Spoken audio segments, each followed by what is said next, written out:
जय हिंद दोस्तों, आज स्मार्टफोन्स का यूज़ तो हम सभी करते हैं। आप सभी के पास अपने अपने स्मार्टफोन्स हैं और आज की ये जो वीडियो है ये हमारी उन यूज़र्स के लिए जो नए नए स्मार्टफोन यूज़र्स हैं या फिर अपना कोई नया स्मार्टफोन लेने वाले हैं या फिर उन्होंने फिलहाल में ही कोई स्मार्टफोन लिया है। दोस्तों, आज के इस वीडियो में मैं आपसे बात करने वाला हूँ कुछ ऐसी कॉमन मिस्टेक्स की जो एक हर नया स्मार्टफोन यूज़र करता है और वो गलतियाँ कहीं ना कहीं उसको नहीं करनी होती हैं। तो चलिए फ्रेंड्स, स्टार्ट करते हैं और जानते हैं। तो दोस्तों, यहाँ पर जो नए स्मार्टफोन सबसे पहली गलती करते हैं वो ये करते हैं कि जब भी वो नया स्मार्टफोन लेते हैं तो उनको एक चीज सबसे पहले याद आती है एप्लीकेशंस को डाउनलोड करना।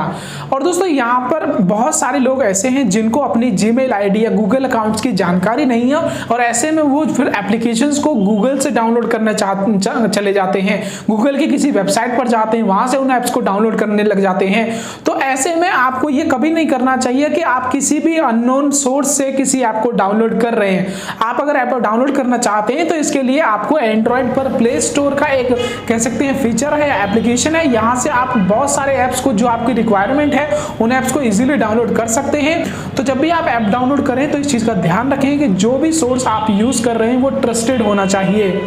अब इसके बाद दूसरी जो सबसे आम जो कह सकते हैं कॉमन गलती लोग करते हैं नया स्मार्टफोन लेने के बाद, वो ये करते हैं कि वो अपने स्मार्टफोन के साथ कोई केस यूज नहीं करते, कोई बैक कवर यूज नहीं करते हैं और ना ही उस पर कोई स्क्रीन गार्ड लगाते हैं। दोस्तों, आज अगर आप स्मार्टफोन ले रहे हैं तो आप 10,000 से नीचे का तो मुश्किल ही लेंगे और अगर आप 10,000 से ऊपर का कोई स्मार्टफोन ले रहे हैं तो आप इतना सोचिए कि अगर वो फोन आपसे गलती से गिर जाता है, कभी आपसे छूट जाता है या फिर आपका कोई फ्रेंड या आपका कोई रिलेटिव उससे ये काम गलती से हो जाता है तो आपके उस नए स्मार्टफोन को कितना डैमेज हो सकता है। तो ऐसे में आपको एक कह सकते हैं ये जो चीजें होती हैं बहुत ही कम कीमत में आपको अवेलेबल हो जाती हैं। आप अगर एक केस खरीदते हैं तो आजकल तो वैसे ही सारी कंपनियां अपने हेडसेट के साथ केस प्रोवाइड कराती हैं, लेकिन अगर आपके मोबाइल के साथ केस नहीं आया है तो आप उसको मार्केट से बाय कर सकते हैं। उसकी कोई ज्यादा कीमत आपको नहीं देनी होती है, 50 से 100 रुपए के बीच में आपको एक केस आसानी से मिल जाता है। इसी के साथ उतना ही इंपॉर्टेंट है आपका स्क्रीन गार्ड। स्क्रीन गार्ड के बहुत सारे फायदे हैं, जैसे अगर आपके स्क्रीन पर स्क्रैचेस आते हैं तो उसको कहीं ना कहीं स्क्रीन गार्ड बचाता है।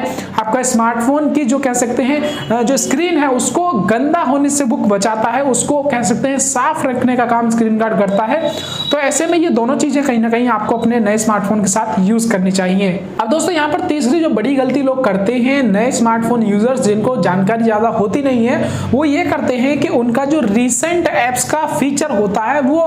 भरा हुआ रहता है, यानी कि बहुत सारे पुराने एप्स ऑलरेडी उनके फोन में खुले हुए हैं और उनको वहां पर उस चीज का पता ही नहीं है। जी हाँ दोस्तों, अगर आप अपने स्मार्टफोन को रेगुलरली यूज करते हैं तो आप बहुत सारे एप्स का यूज करते होंगे और आपका जो रिसेंट एप्स में जब आप उसको जाकर देखेंगे तो आपको बता देता है कि आपने लास्ट कौन कौन से एप्लीकेशंस यूज किए हैं। ये सारी चीजें बहुत सारे लोग चेक ही नहीं करते कि मेरे फोन में मैंने क्या खोला है, कितना खोला है और कब मुझे उसे बंद करना है, वो कब से खुला हुआ है। ये सारी चीजें आपके स्मार्टफोन की जो परफॉर्मेंस होती है उसको कहीं ना कहीं डाउन करने का काम करती है। क्योंकि दोस्तों, जब आपके स्मार्टफोन में अननेसेसरी एप्स खुले रहेंगे बैकग्राउंड में तो वो रैम यूज करेंगे, वो आपके प्रोसेसर को यूज करेंगे, वो आपकी जो बैटरी का ड्रेनेज है उसको बढ़ाएंगे, यानी कि इससे आपका कोई फायदा नहीं, उल्टा इससे आपको नुकसान है। तो आप रेगुलरली ये चेक करते रहें कि रिसेंट की जो कैटेगरी है आपके डिवाइस में वो ब्लैंक रहनी चाहिए, वो खाली रहनी चाहिए या फिर जिस ऐप पर आप काम कर रहे हैं वही ऐप वहां पर खुला रहना चाहिए।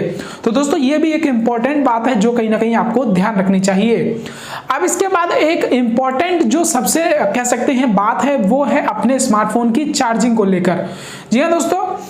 अब भी बहुत सारे ऐसे लोग हैं जिनको ये समझ में नहीं आता कि जो स्मार्टफोन वो लाए हैं उसकी चार्जिंग कैपेसिटीज, उसकी चार्जिंग की जो कैपेबिलिटी है वो दूसरे स्मार्टफोन से अलग है। वो किसी भी स्मार्टफोन का चार्जर लेकर उसको अपने मोबाइल से चार्ज करने लग जाते हैं, जबकि ऐसा आपको बिल्कुल नहीं करना चाहिए। क्योंकि जो भी हैंडसेट बनाया जाता है उसकी एक अलग ही कैपेसिटी होती है इनपुट और आउटपुट की। तो ऐसे में अगर आप कोई ऐसा चार्जर लेते हैं जो 5 वॉट का आउटपुट प्रोवाइड कराता है और आपका स्मार्टफोन 10 वॉट का आउटपुट लेने तक कैपेबल है तो आप अपने स्मार्टफोन को चार्ज करने में डबल टाइम लगा रहे हैं। तो ऐसे में आपको जो चार्जर आप यूज कर रहे हैं उस पर ध्यान देना चाहिए कि जो चार्जर मैं यूज कर रहा हूं वो मेरे मोबाइल हेडसेट के कैपेबल भी है या नहीं। तो दोस्तों, यहाँ पर जो लास्ट गलती लोग करते हैं वो ये है कि अपने मोबाइल फोन के जो एप्लीकेशंस का सेक्शन है उसमें जाकर ये कभी देखते ही नहीं नहीं है कि कौन से वो अननेसेसरी ऐप्स हैं जो मैंने फालतू में रख रखे हैं। एक बहुत ही कॉमन एग्जांपल यहां पर मैं आपको देना चाहूंगा कि आज आप अपने स्मार्टफोन को उठाइए और आपके स्मार्टफोन में Amazon, फ्लिपकार्ट, इन दोनों वेबसाइट्स में से कोई ना कोई एप्लीकेशन आपके मोबाइल में इंस्टॉल्ड होगा और ऐसा नहीं है कि आप रेगुलरली इनसे शॉपिंग करते हैं। तो जिस ऐप का यूज जब आपको है उस ऐप को उसी टाइम आप रखिए, अदरवाइज जो एप्लीकेशन आपने इंस्टॉल्ड कर रखा है आपको उसको कोई यूज ही नहीं है, वो ऐसे ही पड़ा हुआ है, वो आपके डिवाइस का जो स्पेस है, मेमोरी का स्पेस है उसको ले रहा है, वो आपकी रैम को कहीं ना कहीं यूज करता है। तो ऐसे में जो अननेसेसरी एप्लीकेशंस हैं आपको एक नए या फिर पुराना कोई भी कैटेगरी हो मोबाइल की उनके अंदर नहीं रखना चाहिए, उनको कंप्लीटली आप अनइंस्टॉल कर दें तो आपके लिए यहाँ पर कहीं ना कहीं एक बेटर कह सकते हैं सॉल्यूशन होता है। दोस्तों अगर आपको ये वीडियो अच्छी लगी हो तो हमारी इस वीडियो को लाइक करें और आपने अभी तक हमारे इस YouTube चैनल को सब्सक्राइब नहीं किया तो प्लीज चैनल को सब्सक्राइब करें।